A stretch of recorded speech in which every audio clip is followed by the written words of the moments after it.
Bem, vamos continuar então aqui a quarta aula sobre ciclos econômicos reais. Lembrando que na primeira aula nós vimos uma introdução à abordagem keynesiana de ciclos econômicos ou de flutuações econômicas.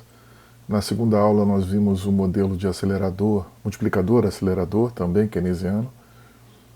Na terceira aula nós vimos a abordagem novoclássica sobre ciclos econômicos reais.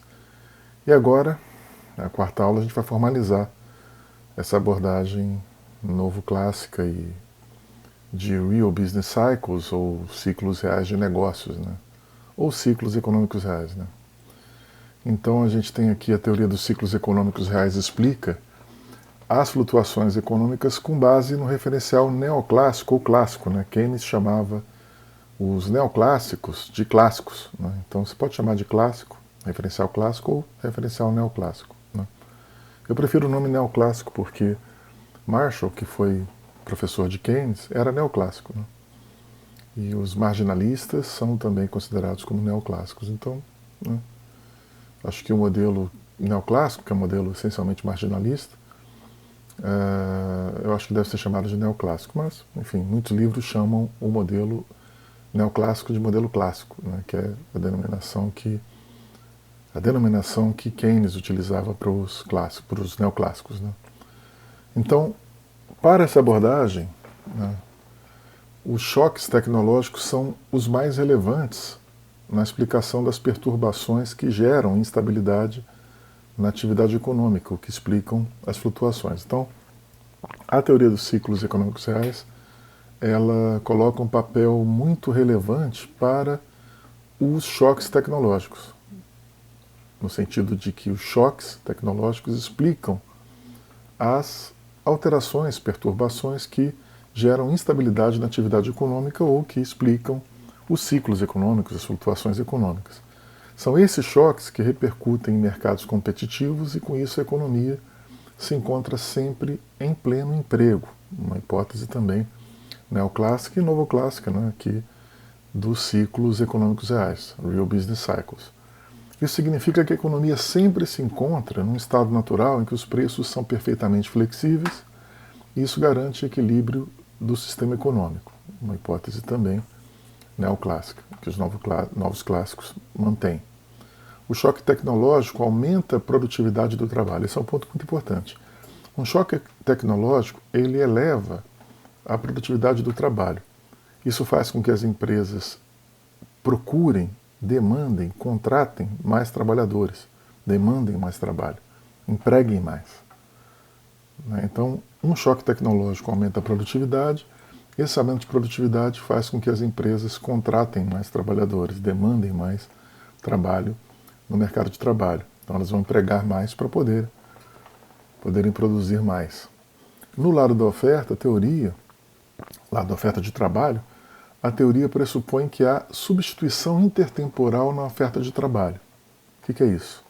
No lado da oferta agregada e oferta de trabalho, existe a hipótese de substituição intertemporal na oferta de trabalho. Quer dizer, os trabalhadores podem optar por ofertar mais trabalho hoje ou no futuro, ou em períodos futuros, tá? De acordo com o salário real. Quando o salário real estiver crescendo, eles optam por trabalhar mais, ofertar mais trabalho hoje. Se o trabalho, aliás, se o salário real começar a cair, estiver em queda, os trabalhadores vão ficar tentados a ofertarem menos trabalho, né, hoje do que no futuro. Eles esperam o salário real voltar a subir. Então essa hipótese de substituição intertemporal na oferta de trabalho é essencial para o modelo de ciclos econômicos reais. Então os trabalhadores podem optar em qual período temporal vão trabalhar mais ou menos, de acordo com o salário real. Quando o salário real aumentar, né, e o salário real vai aumentar por causa de um choque tecnológico que aumentou a produtividade, isso vai fazer com que os trabalhadores sejam incentivados a ofertarem mais trabalho hoje, porque o salário real é maior, do que no futuro, menos no futuro.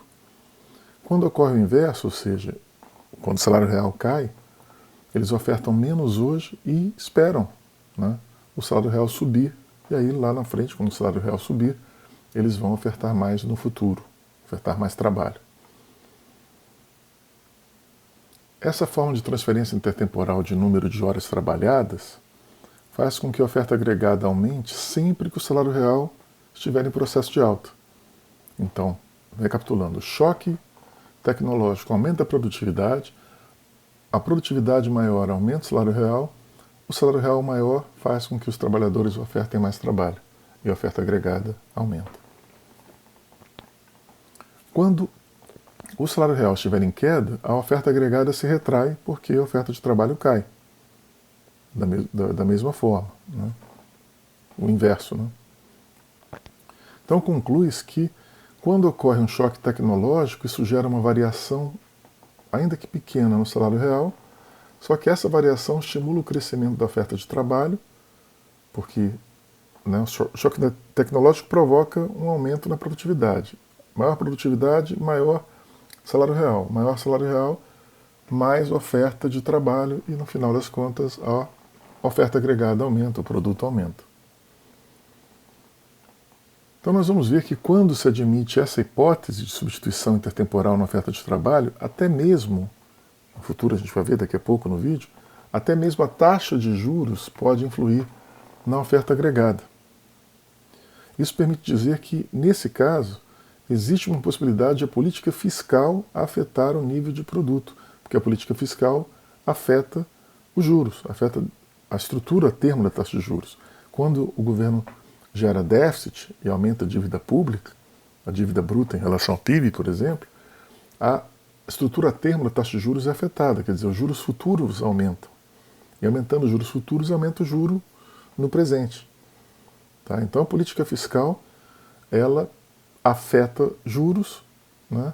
E como a taxa de juros influi, né? Afeta a oferta agregada, existe a possibilidade da política fiscal afetar também a oferta agregada, o nível de produto. O choque tecnológico, então, recapitulando, ele eleva a produtividade marginal do capital, a PMGK. Maior produtividade marginal do capital, maior nível de investimento. Mais produtividade induz aumento de investimento.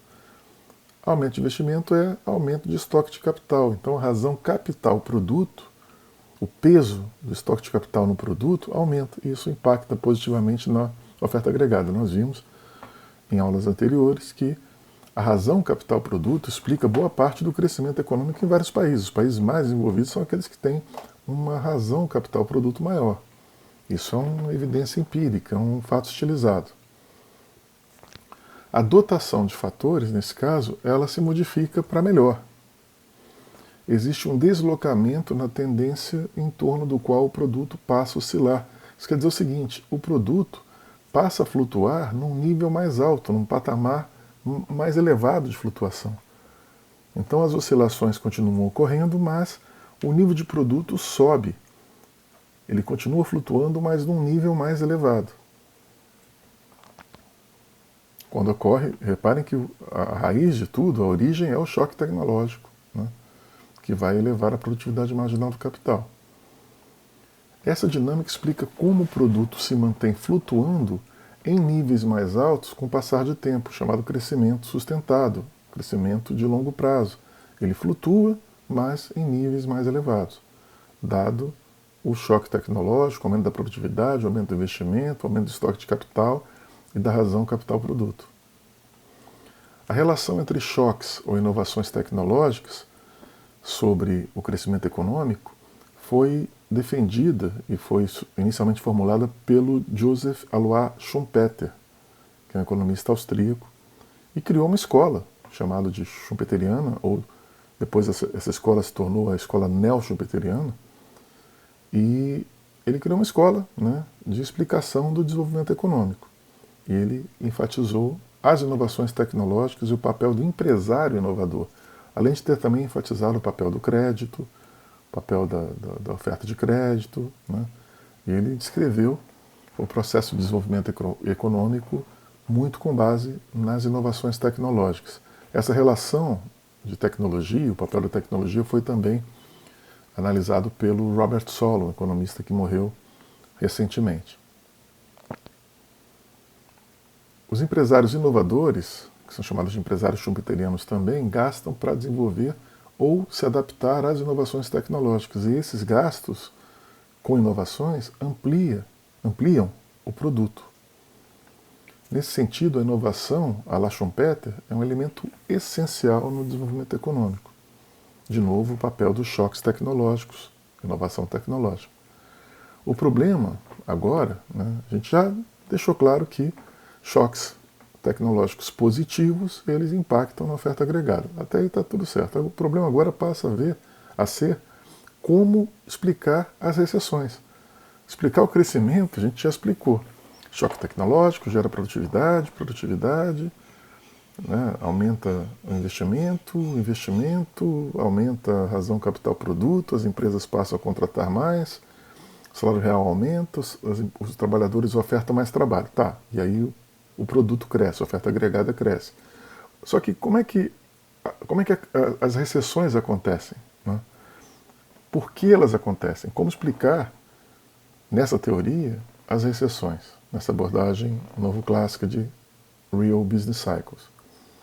A gente pode supor que quando o fluxo de uma ou mais inovações começa a se esgotar, pode haver uma contração na demanda agregada, quando esse fluxo de inovações começa a dar sinais de esgotamento. Aí a demanda agregada cai e isso gera o ciclo recessivo. Isso é uma suposição. Só que a própria teoria dos ciclos econômicos reais, ela diz que a economia está sempre no nível de pleno emprego, porque a teoria usa pressupostos do modelo neoclássico, como nós vimos aí no início do vídeo. Então, o choque tecnológico, como nós vimos, aumenta o produto potencial dentro desse arcabouço teórico, dessa perspectiva teórica. Só que não dá para explicar ainda não temos uma explicação como ocorrem as quedas desse produto, como a oferta agregada se retrai. Não explicamos ainda. Os novos clássicos, eles, com base nesse desafio, que é explicar as exceções, eles defendem que os choques tecnológicos podem ser negativos. Não existem só choques tecnológicos positivos. Os choques tecnológicos podem ser negativos. Nesse caso, eles inibiriam, retrairiam, diminuiriam a produtividade dos fatores e isso geraria a queda de produtividade. Os choques, aliás, gerariam as exceções. Né? Então, choques tecnológicos negativos reduziriam a produtividade e isso impactaria nas recessões, geraria recessões. Né? Então seria o ciclo inverso. Né? O que seria choque tecnológico negativo? Pode ser uma infraestrutura que fica obsoleta, ou fica ineficiente, uma internet que fica pouco rápida, por exemplo. Pode ser uma legislação ambiental muito restritiva, que inibe investimentos. Pode ser uma questão climática, um choque climático. Tá? Então, tem várias possibilidades de choques tecnológicos negativos. Tá? Pode ser, enfim, uma série de fatores ligados aí a aumento de custos para as empresas, que inibem investimentos. Tá? Pode ser uma legislação que desincentive investimentos em tecnologia, por exemplo. Né? Pode ser um avanço na criminalidade, que faz com que o ambiente de negócios piore. Né? Pode ser um aumento na corrupção, como aconteceu na Lava Jato. Várias empreiteiras ficaram em processo de falência, quase. Várias empreiteiras pararam de investir. Isso foi um choque tecnológico negativo, uma legislação que endureceu, né, o controle sobre a corrupção envolvendo empreiteiras e isso inibiu o investimento na construção e depois foi retomado.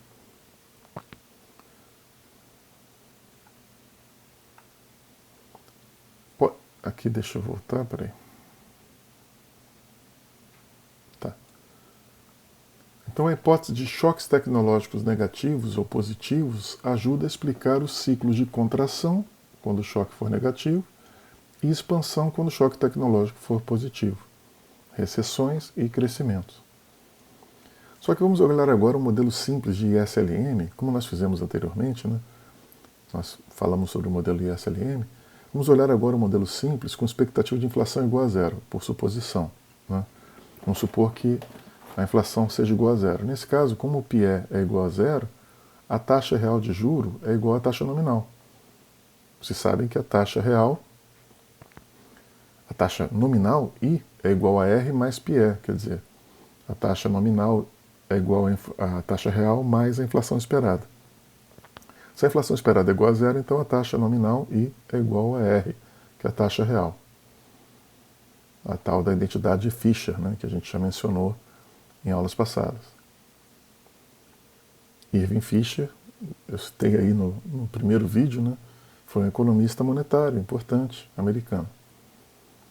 Então a curva S está aqui, né, curva S, uma função consumo que depende da renda disponível, Y-T, que é a renda menos a arrecadação de tributos, a taxa de investimento que depende da taxa de juros real, que é igual a nominal nesse caso, mais o gasto do governo. E a curva LM, então essa equação 12, né, a IS, a curva LM, equação 13, que é a oferta real de moeda, que é MS, oferta nominal dividido por P é a oferta real de moeda, os saldos reais monetários, né? A oferta real de moeda é igual a demanda por moeda. Demanda por moeda que depende da taxa de juros. Quanto maior a taxa de juros, menor a demanda por moeda, depende negativamente. E depende positivamente da renda. Quanto maior a renda, maior a demanda por moeda. Nós já vimos isso, né, no modelo ISLM. Os preços, nesse caso, são totalmente flexíveis, como no modelo neoclássico. Também admite-se aqui que o produto efetivo vai ser sempre igual ao produto potencial. Uma economia em equilíbrio conforme a equação 14, função de produção, né, que é o produto efetivo igual ao produto potencial. E a função de produção definida no estoque de capital e no trabalho. Capital e trabalho que afetam o produto. Nesse modelo, a gente leva em conta as alterações de preços que sempre se equilibram, os saldos monetários reais. Né? Não sempre se equilibram, sempre equilibram os saldos monetários reais. Quer dizer, a oferta real de moeda, né? As alterações de preço sempre equilibram a oferta real de moeda, MS sobre P, né? Que afeta a posição da LM. LM, a gente viu aqui, MS sobre P. Cadê a LM? Peraí. Está aqui. MS sobre P é a posição da LM. Então o nível de preço sempre equilibra a oferta real de moeda com a demanda por moeda. E aí nós temos a posição da LM. Então a LM sempre encontrará um ponto de interseção com a IS. Ela sempre se encontrará num ponto de interseção com a IS. E aí a gente tem um nível de renda de pleno emprego. Então a economia está no pleno emprego sempre. Quando este ponto de interseção entre S e LM ocorrer numa situação abaixo de pleno emprego, os preços caem. Isso aumenta o volume de saldos monetários, porque o preço cai, então o MS sobre P fica mais alto, a oferta real de moeda aumenta. Desloca a LM para a direita até um ponto que IS e LM se cruzem, e aí os preços se estabilizam no ponto em que se define a renda de pleno emprego. Então a economia fica no pleno emprego, ajustada pela flexibilidade dos preços, que é um pressuposto também neoclássico. Com isto, com uma curva IS que tem sua posição definida pela política fiscal e com uma renda potencial, a taxa de juros é determinada.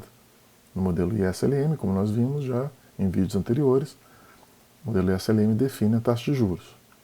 A oferta de moeda, MS, não real, oferta nominal de moeda, pode ser desconsiderada como fator determinante da taxa de juros, nesse caso. Olhando agora os elementos da função de produção, que é capital e trabalho, que são supostos como constantes aqui, esse modelo chega a conclusões muito próximas do modelo neoclássico, mas tem algumas diferenças. Os preços são flexíveis, modelo neoclássico, modelo novo clássico, ciclos econômicos reais, né? Lembrando que esse modelo é um modelo novo clássico.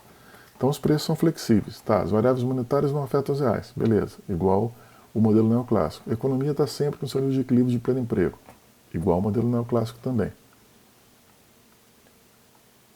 Em relação ao mercado de trabalho, existe a possibilidade de substituição intertemporal na oferta de trabalho, como nós já vimos. Então essa oferta vai oscilar conforme o trabalhador observar os incentivos econômicos que ele pode usufruir em diferentes períodos. Nós já vimos também que o principal incentivo econômico para ele ofertar mais trabalho no presente é o salário real. Então, o incentivo básico é o salário real, W sobre P, salário nominal sobre preços.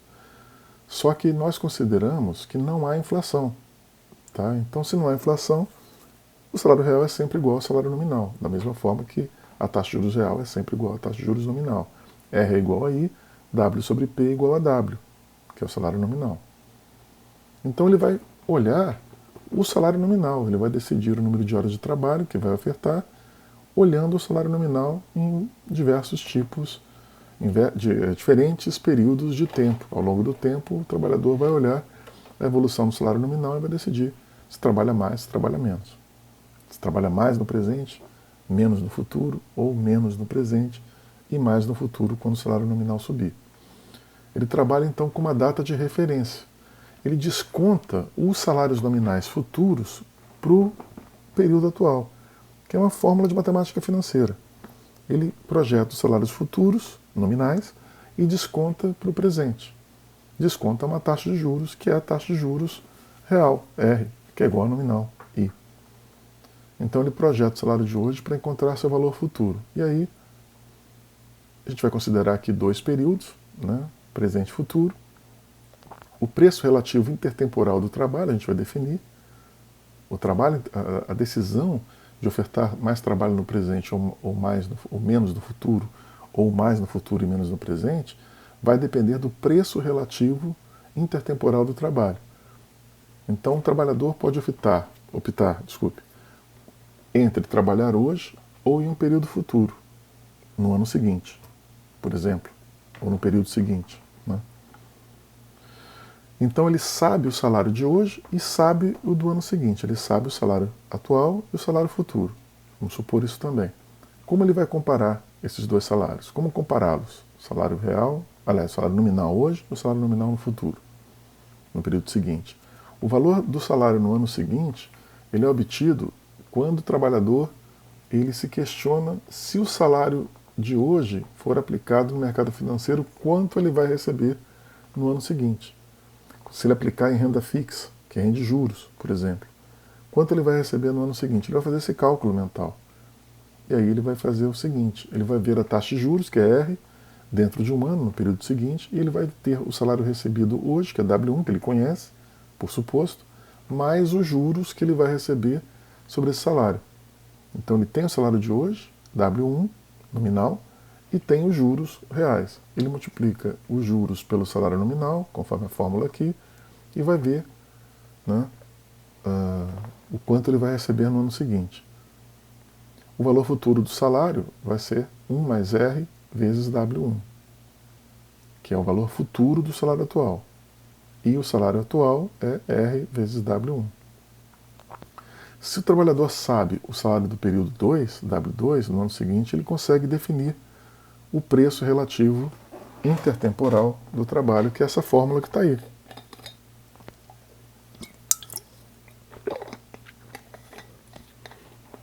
Nessa fórmula ele compara com esse preço relativo o período atual, que é W2, salário,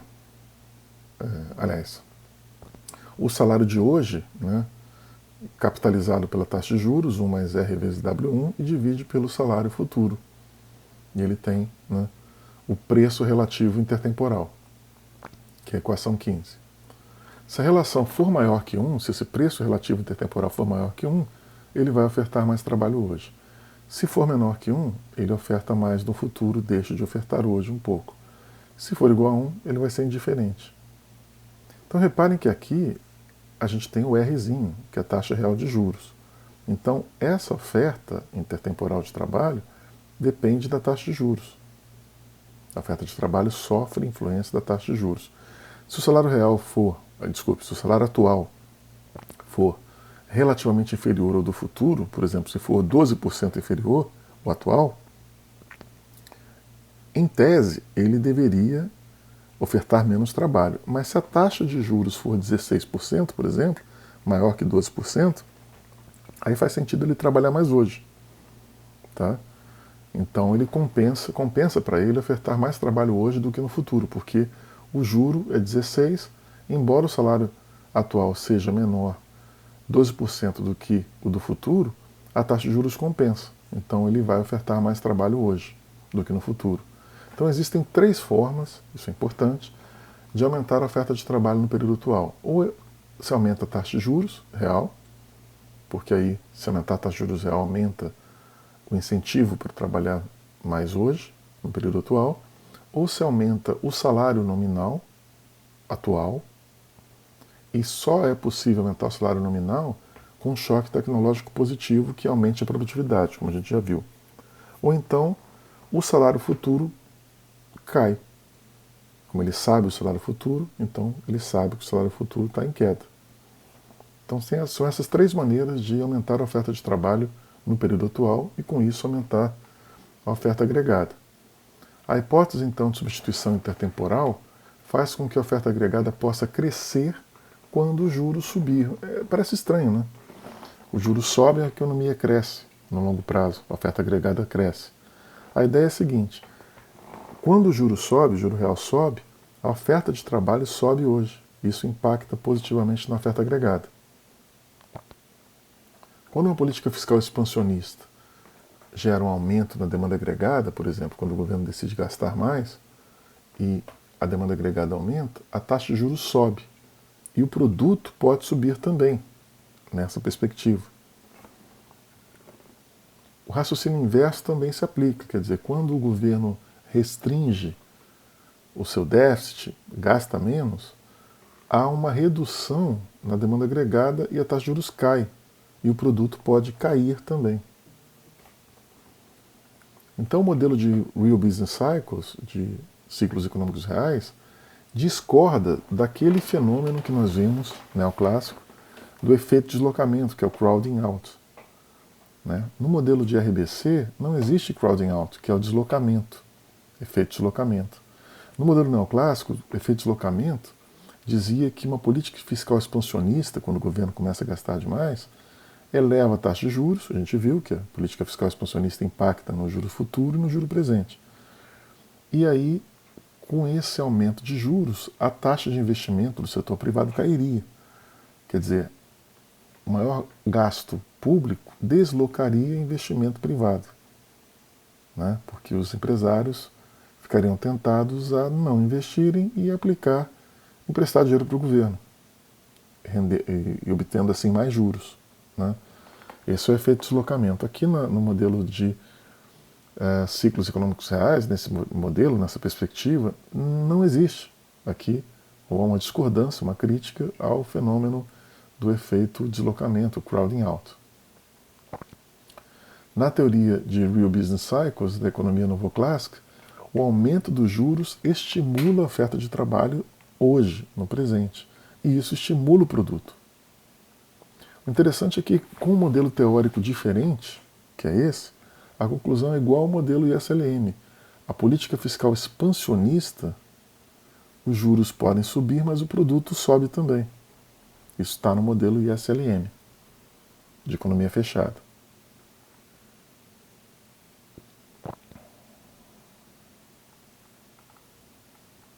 E quando há choques tecnológicos, a produtividade aumenta com o choque tecnológico e a oferta agregada ela se desloca para baixo e para a esquerda. Isso reduz preços, choque tecnológico aumenta a produtividade, reduz custos, reduz preços, e isso aumenta o produto. E a demanda agregada? A produtividade maior, ela aumenta o investimento. A gente viu na teoria do investimento, que está gravada também em vídeo aí no canal, a teoria de investimento diz que o investimento impacta a demanda agregada no curto prazo e a oferta agregada no longo. Como? O investimento, quando o empresário gasta para investir, ele aumenta a demanda agregada, né? Porque está gastando mais, é um investimento de curto prazo. Só que, quando ele investe, ele compra bens de capital, né? Ou faz uma construção, e esse projeto de investimento dele vai gerar mais renda no futuro. Então vai impactar na maior produção que ele vai gerar com esse projeto no futuro. Isso vai impactar então a oferta agregada no longo prazo. Então, né, como a produtividade aumenta o investimento impacta na demanda agregada, a demanda agregada também aumenta, com o choque tecnológico, e com o aumento da produtividade também. Mas como a oferta agregada é maior, o preço tende a cair. E como a demanda agregada é maior, o preço tende a subir. Quer dizer, a gente vai ter que comparar os efeitos. Se o deslocamento da DA for maior que o da OA, os preços sobem.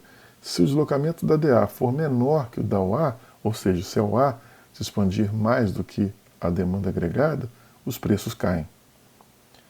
Existe um caso improvável de ambos os deslocamentos serem idênticos, aí os preços ficariam estáveis, mas isso é muito difícil de ocorrer na prática. E no mercado monetário? O produto maior no mercado monetário faz com que a demanda por moeda aumente. Renda maior, demanda por moeda maior. Se a oferta de moeda ficar constante e se a DA ficar em crescimento, a gente vai ter inflação de demanda.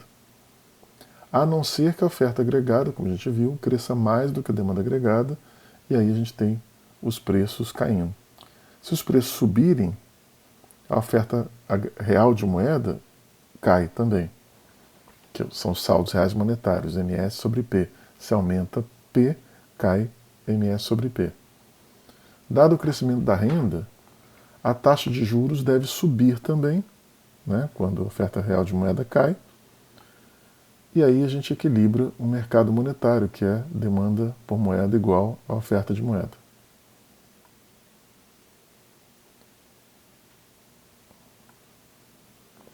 E aí, como a gente tem o mercado monetário equilibrado, a oferta de trabalho vai aumentar com choque tecnológico, a produtividade ela já tinha aumentado, então esses fatores explicam o crescimento econômico, o aumento de produto.